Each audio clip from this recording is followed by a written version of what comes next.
Good morning everyone. My name is आकृति और आज हम चैप्टर नंबर 1 क्लास 10th का केमिस्ट्री का चैप्टर डिस्कस करेंगे। इससे पहले मैंने आपको शॉर्ट्स वीडियो में what is chemical equation and reaction उन सब के बारे में बता दिया था और कैसे एक केमिकल रिएक्शन बैलेंस होती है रिएक्टेंट वाली साइड और प्रोडक्ट वाली साइड। हम दोनों को कैसे इक्वली बैलेंस करते हैं उसके बारे में बता दिया था। और आगे मैं कंटिन्यू करने जा रही हूँ जो कि है टाइप्स ऑफ केमिकल रिएक्शंस। अब रिएक्शंस भी जो होती हैं वो डिफरेंट डिफरेंट टाइप्स की होती हैं। उनमें से पहला जो है हमारे पास कॉम्बिनेशन रिएक्शन आती है। कॉम्बिनेशन रिएक्शन जो होती है उसमें क्या होता है, कॉम्बिनेशन का मतलब ही बता रहा है कि एक से ज़्यादा जब रिएक्टेंट या फिर सब्सटेंसेस, एलिमेंट्स, कंपाउंड्स हो सकते हैं, आपस में जब रिएक्ट करते हैं तब हमारे पास प्रोडक्ट बनता है, एक सिंगल प्रोडक्ट। तो इसको क्या बोला जाता है, इस रिएक्शन को बोला जाता है कॉम्बिनेशन रिएक्शन। जैसे कि the reaction in which two और more substances that is like elements, compounds combine to form a single product, the reactions are called combination reactions। अब इनमें फर्स्ट एग्जांपल देख लीजिए, जैसे कि क्विक लाइम है, कैल्शियम ऑक्साइड कहा जाता है जिसे क्विक लाइम। एक ऑक्सीजन है इसलिए ऑक्साइड है। ओके, क्विक लाइम को कैल्शियम ऑक्साइड बोला जाता है जब वो वाटर के साथ रिएक्ट करता है और यहाँ पे से इस रिएक्शन में क्या होती है कि हीट रिलीज होती है, तो इसीलिए इस रिएक्शन को क्या बोला जाता है, एक्सोथर्मिक केमिकल रिएक्शन। और हमारे पास प्रोडक्ट कौन सा आता है, स्लेक्ड लाइम। स्लेक्ड लाइम को हम कॉमनली क्या कहते हैं, कैल्शियम हाइड्रोक्साइड। और ये किस स्टेट में है, एक्वेशियस स्टेट में है, कैल्शियम हाइड्रोक्साइड या फिर स्लेट लाइम। अब एक्वेशियस का मतलब यहाँ पे क्या हो गया, एक्वेशियस का मतलब होता है जब कोई भी chemical as a solvent act कर रहा होता है, मतलब कि वो केमिकल प्योर नहीं है। जैसे वाटर में अगर हम सॉल्ट मिला देते हैं तो वो वाटर क्या हो गया, एक्वेशियस स्टेट में आ गया, मतलब कि वाटर जो है इसमें जो है वाटर सॉल्वेंट की तरह एक्ट कर रहा है और जो उसमें हम सोल्यूट डाल रहे हैं, वेदर हम सॉल्ट डालें या शुगर डालें, तो वो क्या एक्ट कर रहा है, वाटर उस कंडीशन में पूरा प्योर नहीं है, उसमें कुछ ना कुछ मिलाया हुआ है, तो वो उसको क्या बोला जाता है, एक्वेशियस स्टेट। तो इसीलिए कैल्शियम हाइड्रोक्साइड स्लेट लाइम इस कंडीशन में है, एक्वेशियस स्टेट में है, मतलब कि पूरा प्योर नहीं है। ओके, इसमें कुछ मिलाया हुआ है। अब नेक्स्ट बर्निंग ऑफ कोल वाला एग्जांपल ले लीजिए। जब कोल जब जलता है, जैसे कि हम वुड को जलाते हैं, वुड को जलाते हैं उसमें क्या है, कार्बन है, तो कार्बन सॉलिड स्टेट में है प्लस ऑक्सीजन गैस स्टेट में है। ऑक्सीजन कहाँ पे है, एयर में है, एटमॉस्फेयर में है। जब दोनों आपस में रिएक्ट करेंगे तो हमारे पास प्रोडक्ट क्या आएगा, कार्बन डाइऑक्साइड। और ये यहाँ पे कौन सी रिएक्शन हुई, एक्सोथर्मिक केमिकल रिएक्शन, मतलब कि यहाँ से हीट रिलीज हुई ड्यूरिंग दिस प्रोसेस। अब इसको CO2 को क्या बोलते हैं, कार्बन डाइऑक्साइड, और ये किस स्टेट में है, गैसियस स्टेट। नेक्स्ट एग्जांपल है formation of water from hydrogen and oxygen. जब वाटर की फॉर्मेशन होती है तब हाइड्रोजन जो है यहाँ पे गैस स्टेट में है और ऑक्सीजन भी।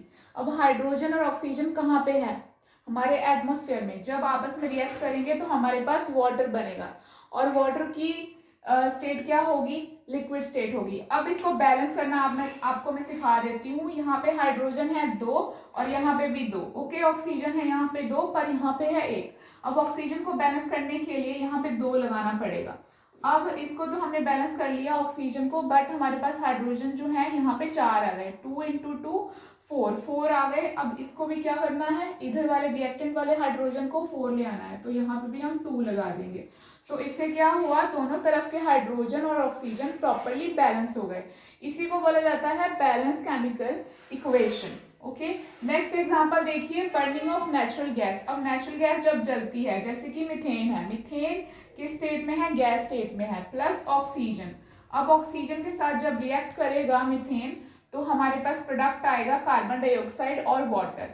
कार्बन डाइऑक्साइड गैस स्टेट में है और वाटर जो है वो भी गैस स्टेट में, मतलब कि इवेपोरेट हो गया वाटर। ओके, और अब इसको भी बैलेंस करेंगे। रिएक्टेंट वाली साइड कार्बन कितने हैं, 1 है, और प्रोडक्ट वाली साइड भी 1 है। ऑक्सीजन देखिए कितने हैं, रिएक्टेंट वाली साइड 2 है और इधर भी 2 है। अब हाइड्रोजन कितने हैं, प्रोडक्ट वाली साइड 2 है और रिएक्टेंट वाली साइड 4 है। तो प्रोडक्ट वाली साइड हमें बैलेंस करना पड़ेगा हाइड्रोजन, तो वाटर के आगे 2 लगा दीजिए। तो इस हिसाब से क्या हुआ, ऑक्सीजन जो है हमारे पास टोटल 4 आ गए। तो 4 ऑक्सीजन के कारण हमें जो रिएक्टेंट वाली साइड ऑक्सीजन है उसको भी बैलेंस करना पड़ेगा। तो ऑक्सीजन के आगे लगा दीजिए 2। तो ये आ गया हमारे पास पूरा बैलेंस्ड केमिकल इक्वेशन। मैंने फर्स्ट एग्जांपल बताया burning of coal, second example बताया formation of water from hydrogen and oxygen, third one is burning of natural gas. अब देखिए नेक्स्ट केमिकल रिएक्शन हमारे पास कौन सी है, डिकम्पोजिशन रिएक्शन। डिकम्पोजिशन रिएक्शन ऐसी reaction होती है जिसमें एक से ज्यादा जो रिएक्टेंट हैं वो टूटते हैं इनटू 2 और मोर प्रोडक्ट्स। जैसे कि फर्स्ट एग्जांपल है हमारे पास, that is ferrous sulphate. Ferrous sulphate जब टूटता है, एक से ज्यादा प्रोडक्ट कौन से आते हैं हमारे पास, जब अंडर डिकम्पोजिशन रिएक्शन में जाता है फेरस सल्फेट, तो हमारे पास क्या आता है प्रोडक्ट में, ferrous oxide, sulphur dioxide, sulphur trioxide. अब इसकी बैलेंसिंग देखिए, जो फेरस ऑक्साइड है, फेरस ऑक्साइड प्रोडक्ट वाली साइड कितने हैं, यहाँ पे 2 हैं, बट रिएक्टेंट वाली साइड कितने हैं, फेरस आयरन जिसको बोला जाता है, कितने हैं हमारे पास, 1। तो इसीलिए हम अब इसको आयरन को फेरस को बैलेंस करेंगे।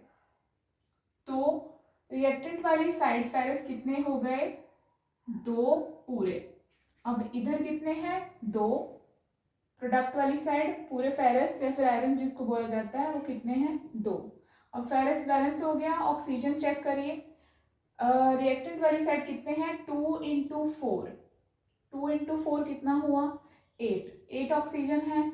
और प्रोडक्ट वाली साइड कितने ऑक्सीजन है, 3 + 2 5 + 3 8। तो टोटल हमारी इक्वेशन जो है बैलेंस हो गई। अब नेक्स्ट एग्जांपल है डिकम्पोजिशन रिएक्शन का। बेसिकली इसमें हीट जो है एब्जॉर्ब होती है, तो इसीलिए क्या बोलते हैं इसको, एंडोथर्मिक रिएक्शन। जो पिछली रिएक्शन मैंने आपको समझाई थी कॉम्पोजिशन रिएक्शन, तो उसमें क्या था, कॉम्बिनेशन रिएक्शन जिसको कहते हैं, उसमें क्या था कि हीट जो है इवॉल्व हो रही थी, रिलीज हो रही थी। इसमें क्या है, एंडोथर्मिक रिएक्शन हो रही है, तो इसमें हीट जो है एब्जॉर्ब होगी। ओके, नेक्स्ट हमारा जो एग्जांपल है वो है लाइमस्टोन, जिसको हम कैल्शियम कार्बोनेट के नाम से भी जानते हैं। और वो किस स्टेट में है, सॉलिड स्टेट में है। जब वो हीट होता है तो बेसिकली यहाँ पे कौन सी डिकम्पोजिशन हो रही है, थर्मल डिकम्पोजिशन, मतलब कि यहाँ पे हीट प्रेजेंट है। और हीट क्या हो रही है, हीट जो है एब्जॉर्ब हो रही है बेसिकली। तो ये क्या है, थर्मल डिकम्पोजिशन। और यहाँ पे जो हमारे पास प्रोडक्ट आया वो कौन सा आया, क्विक लाइम और कार्बन डाइऑक्साइड। ओके, आप देख रहे हो कि एक से ज्यादा प्रोडक्ट आ रहे हैं फ्रॉम एक रिएक्टेंट से, तो इसीलिए इसको बोला जाता है डिकम्पोजिशन रिएक्शन। अब थर्ड एग्जांपल है लेड नाइट्रेट। लेड नाइट्रेट हमारे पास यहाँ पे 2 मॉलिक्यूल्स हैं, और जो प्रोडक्ट वाली साइड हमारे पास लेड है वो 1 है, तो इसीलिए हमें इसे बैलेंस करने के लिए आगे 2 लगाना पड़ेगा। तो 2 लेड हमारे प्रोडक्ट वाली साइड भी आ गया और 2 लेड हमारे रिएक्टेंट वाली साइड भी आ गए, तो ये दोनों बैलेंस हो गई। अब नाइट्रोजन कितने हैं यहाँ पे, रिएक्टेंट वाली साइड नाइट्रोजन हमारे पास 2 इंटू 2 4, 4 इंटू 3 12, तो 12 ऑक्सीजन है हमारे रिएक्टेंट वाली साइड। तो हमें इसको बैलेंस करना पड़ेगा प्रोडक्ट वाली साइड एज वेल। तो यहाँ पे लेड ऑक्साइड में 2 ऑक्सीजन है, पर यहाँ पे ऑक्सीजन ये नाइट्रोजन डाइऑक्साइड के पास कितने हैं, 2। ओके, बट नाइट्रोजन जो है रिएक्टेंट वाली साइड कितने हैं, 2। अब आगे जो 2 लग गए, 2 मॉलिक्यूल है लेड नाइट्रेट के, इसलिए यहाँ पे नाइट्रोजन कितने हो गए, 4। तो हमें यहाँ पे नाइट्रोजन को बैलेंस करने के लिए 4 लगाना पड़ेगा। हमने यहाँ पे 4 लगा दिया। अब ऑक्सीजन कितने हुए टोटल, प्रोडक्ट वाली साइड चेक करिए, नाइट्रोजन डाइऑक्साइड में कितने हैं ऑक्सीजन, 8। 4 इंटू 2 8, और लेड ऑक्साइड में 2, तो कितने हो गए 10। 10 प्लस 2 ऑक्सीजन में कितने हैं ऑक्सीजन 2, तो पूरे हमारे पास 12 ऑक्सीजन बैलेंस हो गया। तो इससे क्या हुआ, पूरा का पूरा रिएक्शन हमारे पास पूरा बैलेंस है। अब फोर्थ एग्जाम्पल है हमारे पास सिल्वर क्लोराइड का। सिल्वर क्लोराइड जो है, जब सनलाइट में उसको हम एक्सपोज करवाते हैं तो उसका जो कलर है चेंज हो जाता है और वो ग्रे कलर में चेंज हो जाता है। तो हमारे पास प्रोडक्ट कौन से आते हैं, सिल्वर प्लस क्लोरीन।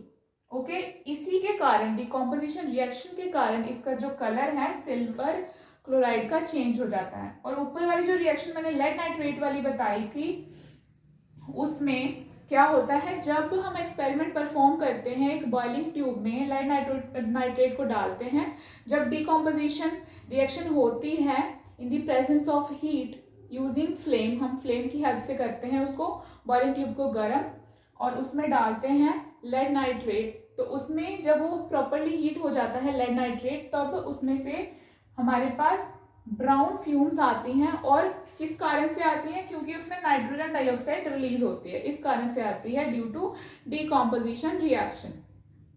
अब जैसे लाइमस्टोन है, जिससे जब वो रिएक्ट करता है हीट में, तब हमारे पास क्विक लाइम आता है। क्विक लाइम जो है सीमेंट बनाने में बहुत ज़्यादा यूज़ किया जाता है। फर्स्ट वन एग्जांपल जो मैंने आपको बताई थी, फेरस सल्फेट। फेरस सल्फेट में क्या होता है कि जो हमारा, जब हम इसको हीट करते हैं इन दी प्रेजेंस ऑफ फ्लेम, जिससे उसको हीट प्रोवाइड होती है, तब उसमें क्या होता है, जब वो डिकम्पोजिशन रिएक्शन के अंदर जाता है, तब उसमें से सल्फर और डाइऑक्साइड की स्मेल आने लग जाती है। मतलब कि उसका ऑर्डर जब आने लग जाए तो समझ लीजिए कि उसमें जो है डिकम्पोजिशन रिएक्शन हो रही है। अब नेक्स्ट रिएक्शन देखिए, डिस्प्लेसमेंट रिएक्शन। डिस्प्लेसमेंट रिएक्शन में क्या होता है कि ये एक ऐसी केमिकल रिएक्शन होती है जिसमें एक एलिमेंट जो है दूसरे एलिमेंट को रिप्लेस कर देता है। जैसे कि फर्स्ट वन एग्जांपल देखिए, हमारे पास आयरन है प्लस कॉपर सल्फेट। जब ये दोनों आपस में रिएक्ट करते हैं तो कॉपर जो है रिप्लेस हो जाता है आयरन से। तो हमारे पास प्रोडक्ट में क्या आता है, आयरन सल्फेट, और उसका स्टेट क्या होता है, aqueous, plus copper solid state में रिलीज हो जाता है। ओके, जैसे कि आप देखते हो नेल्स, कांटे जिसको बोला जाता है हिंदी में, जो कीलें होती हैं, कील, तो कीलें जो होती हैं वो कैसे ब्राउन हो जाती हैं, इसी की वजह से होता है कि अगर उसमें कोरोजन बेसिकली हो जाता है आयरन के ऊपर, इसीलिए जो है कोरोजन भी किस वजह से होता है, क्योंकि उसमें कौन सी रिएक्शन हो रही होती है, डिस्प्लेसमेंट रिएक्शन।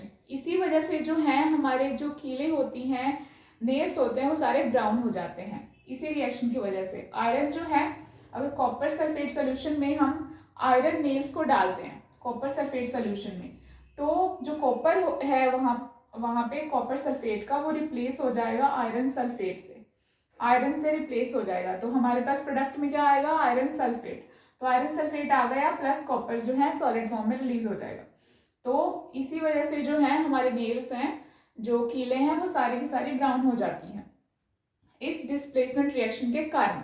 अब नेक्स्ट एग्जांपल है डिस्प्लेसमेंट रिएक्शन में, जिंक सॉलिड स्टेट में है प्लस कॉपर सल्फेट के साथ जब रिएक्ट किया, ये सोल्यूशन है कॉपर सल्फेट का, और हमारे पास प्रोडक्ट में क्या आया, जिंक सल्फेट। मतलब कि कॉपर जो है जिंक के द्वारा डिस्प्लेस हो गया। ओके, प्लस या फिर कह सकते हो एक्सचेंज हो गया, और कॉपर जो है सॉलिड फॉर्म में रिलीज हो गया। अब नेक्स्ट हमारे पास रिएक्शन आ रही है डबल डिस्प्लेसमेंट रिएक्शन। अब डबल डिस्प्लेसमेंट रिएक्शन से ही पता लग रहा है कि ये क्या करेगा, एक बार में दो आयंस को जो है डिस्प्लेस कर देगा या फिर एक्सचेंज कर देगा। अब डेफिनेशन देखिए, a double displacement reaction is a chemical reaction in which ions get exchange between two reactants which form a new compound. अब देखिए, रिएक्टेंट में हमारे पास सोडियम सल्फेट है प्लस बेरियम क्लोराइड है। अब बेरियम क्लोराइड का जो बेरियम है, अब ये डिस्प्लेस हो जाएगा, एक्सचेंज हो जाएगा with the sulphate of sodium sulphate. तो प्रोडक्ट में क्या आएगा, बेरियम सल्फेट। अब सोडियम क्लोराइड कैसे आया, बेरियम क्लोराइड का क्लोरीन और सोडियम सल्फेट का सोडियम जब आपस में जुड़ेंगे तो क्या बनेगा प्रोडक्ट में, सोडियम क्लोराइड। बेसिकली एक ट्यूब में क्या किया उन्होंने बेरियम क्लोराइड लिया था, फिर उन्होंने क्या किया, ऐड किया ऊपर से सोडियम सल्फेट। जब उन्होंने ऐड किया तो उसमें जो है बेरियम क्लोराइड वाले में प्रेसिपिटेट बन गए। प्रेसिपिटेट मतलब कि जो ऐसे छोटे छोटे सब्सटेंसेस जो डिसॉल्व नहीं होते सॉल्यूशन में, उसको बोला जाता है प्रेसिपिटेट। तो ये यहाँ पे कौन सी रिएक्शन हो रही है, प्रेसिपिटेशन रिएक्शन, प्रेसिपिटेशन रिएक्शन। क्योंकि यहाँ पे प्रेसिपिटेट बने हैं इसलिए यहाँ पे क्या हो रही है, precipitation reaction in the case of double displacement reaction. और ये प्रेसिपिटेट क्यों बने, बेरियम की वजह से और सल्फर आयंस या फिर सल्फेट आयंस की वजह से ज्यादातर प्रेसिपिटेट बने जो कि डिसॉल्व नहीं हो रहे सॉल्यूशन में। ये है displacement reaction plus double displacement reaction.